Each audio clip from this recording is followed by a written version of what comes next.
Senhor presidente, saúdo Vossa Excelência, desembargador Adalto Dias Tristão, desembargador Fernando Bravin, desembargador Ezequiel Turibe, desembargador Getúlio, desembargador Júlio César, desembargador Telêmaco, o Ministério Público presente, na pessoa do eminente procurador, meus colegas advogados que me antecederam nessa tribuna, doutor Leonardo Ganho, doutor Renan Vanderlei Salles, aos servidores desta casa e aos demais presentes. Senhor presidente, a defesa do recorrente Espiridião se associa na íntegra a todos os argumentos que foram aqui trazidos pelo recorrente, ou pela defesa do recorrente Hilário. Mas, para que não haja repetição, para que não haja uma redundância em argumentos, a defesa do recorrente Espiridião se põe a esclarecer alguns pontos. O primeiro deles é o elemento cerne da decisão de pronúncia. O depoimento ou as declarações do acusado e também recorrente, apontado executor do crime, Jonatas. As declarações do recorrente Jonatas, sem tirar nem pôr, representam o passado, o presente e, se mantida a decisão de pronúncia, também o futuro da sorte do recorrente Espiridião. E aí, parafraseando o poeta baiano, sem dúvida alguma, as declarações do acusado Jonatas são o início, o fim e o meio de toda essa história, porque apenas as declarações do acusado Jonatas trazem o acusado Espiridião à cena processual. Portanto, tem-se aqui aquilo que se chama doutrinariamente de chamada de corréu ou confissão delatória. E a pergunta que se faz a esta corte por meio do recurso é possível subsidiar uma decisão de pronúncia com todas as limitações técnicas que encerra, sabemos disso, a uma chamada de corréu? E o fundamento disso é a uniformidade do sistema. Isto porque,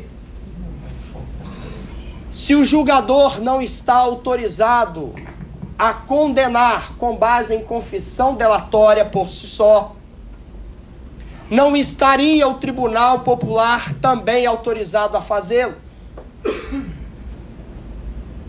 Porque não é o júri, não é o Tribunal Popular maior do que o juiz togado.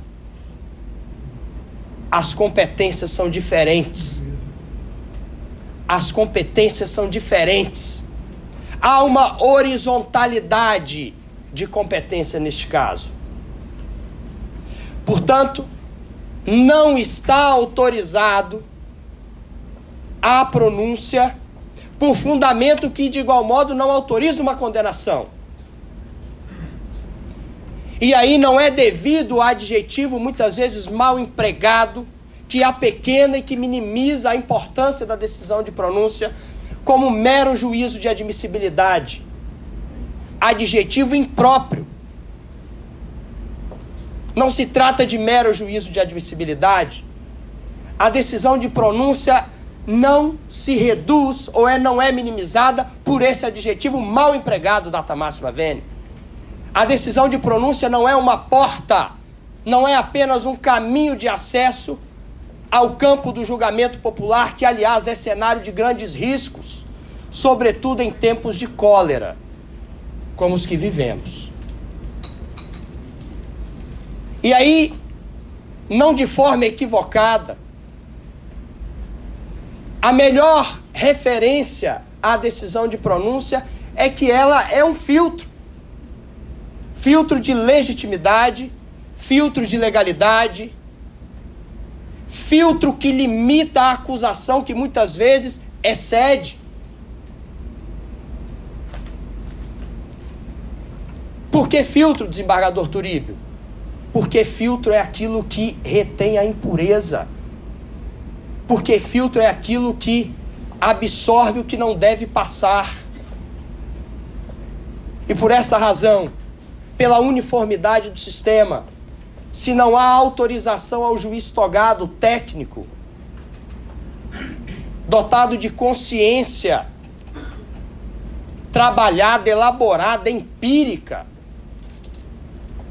para condenar com base em confissão delatória, não está autorizado de igual modo a, por meio de decisão de pronúncia, autorizar ou pronunciar o réu, para que o Tribunal Popular, quem sabe, talvez com base no mesmo argumento, promova um decreto condenatório. Seria o mesmo, me perdoem a comparação, que estabelecer um jogo de dados no tabuleiro e que a sorte está lançada e que vença o melhor. O júri é cenário que demanda proteção. Os jurados são leigos. E os jurados precisam de proteção para que não se submetam ou para que não caiam no canto da sereia.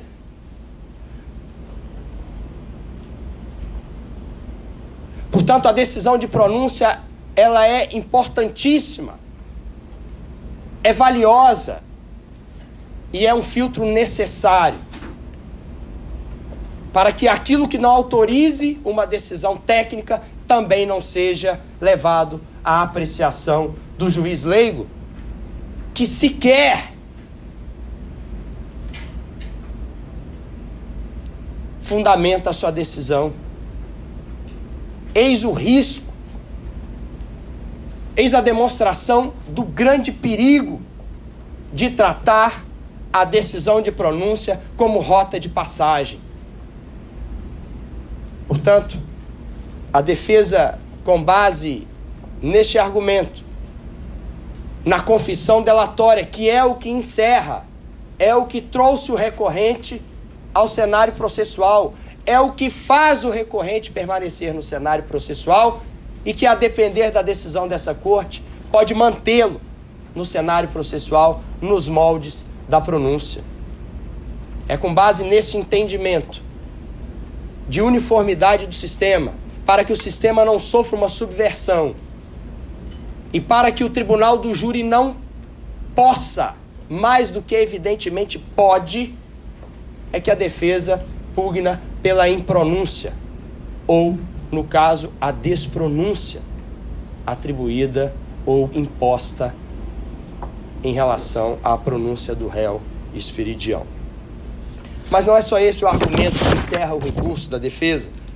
O segundo argumento, senhores desembargadores,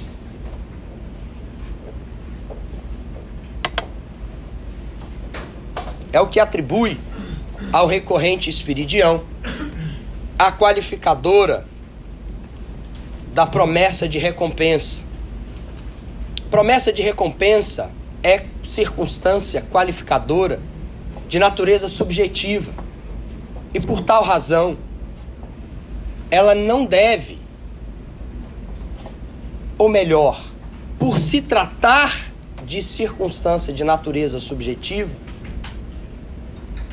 tem-se que a promessa de recompensa é o que moveu o apontado executor à prática criminosa, que não é, nem de longe, nos termos do que a acusação sustenta no processo, o que teria movido eventual ordem do mandante, para efeito de eventualidade. Portanto, a razão de agir do mandante, que é a expectativa da promessa de recompensa financeira ou qualquer outra espécie, e a discussão aqui, ela é acima de tudo técnica, ela não é a mesma, ela não se compartilha com o móvel subjetivo, se existente, do mandante. E por esta razão, não pode ser ao mandante estendida. Por quê? Porque não se trata Porque nós não admitimos, porque a Constituição não admite responsabilidade penal objetiva. Ao contrário disso, a responsabilidade, até por um critério de justiça, ela deve acontecer, ela deve se revelar na medida da culpabilidade. Isso é princípio de justiça. Portanto, a resposta proporcional. É exatamente isso. E há uma regra do Código Penal que limita essa extensão de circunstância, autorizando somente quando se tratar de elementares.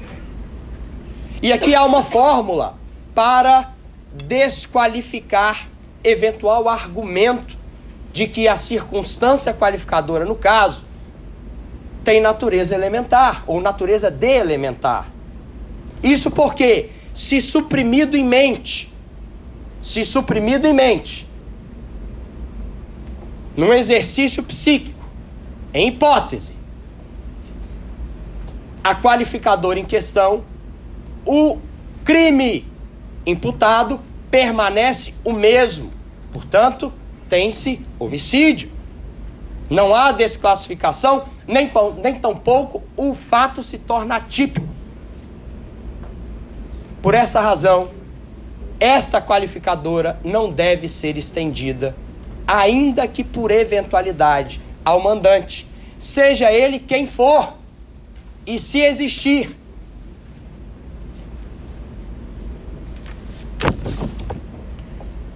Há um terceiro argumento digno de referência pela defesa, e se trata da qualificadora empregada segundo a denúncia e assim reproduzida na pronúncia, a qualificadora de surpresa.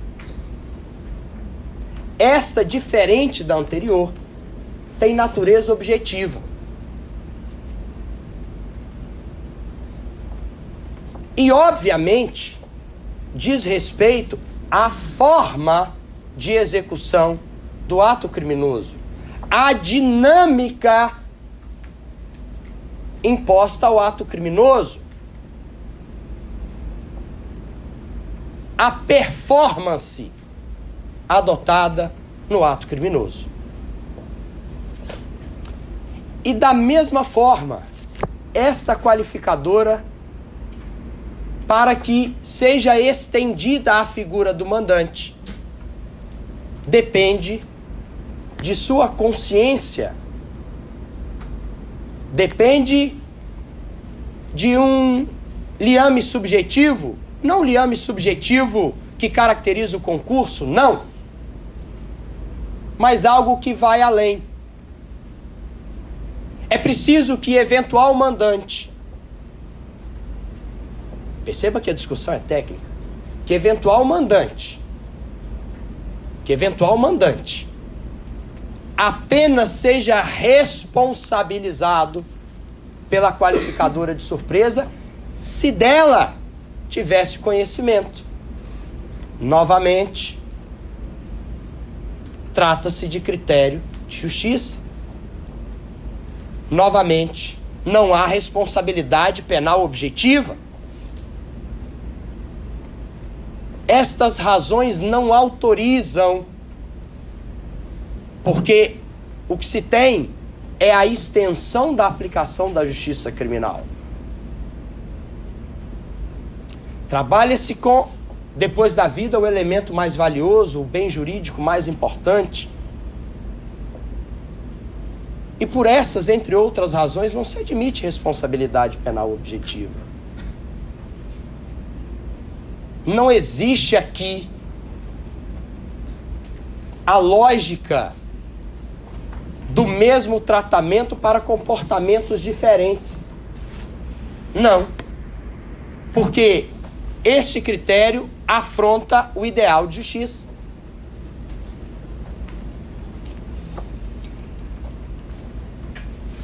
Ora, há relato... Um minuto, eu gosto de saber. Concluo, senhor presidente, obrigado. Há relato justamente do corréu delator de que o recorrente Esperidião em nenhum momento participou de qualquer ajuste acerca da dinâmica ou dos atos que seriam realizados. Portanto, esse desconhecimento, ele não autoriza a extensão desta circunstância qualificadora. A ideia e a razão, a essência, é apenas que a responsabilidade se dê na exata extensão do comportamento que foi adotado. Responsabilidade que é pessoal, princípio da culpabilidade. O comportamento do outro em matéria criminal não vincula a minha responsabilidade. Por essas razões, senhor presidente, demais desembargadores, a defesa agradece a atenção e roga que seja provido o recurso em sentido estrito. Obrigado. Tudo bem. O voto é bastante longo, cerca de 60 laudos. Eu vou pedir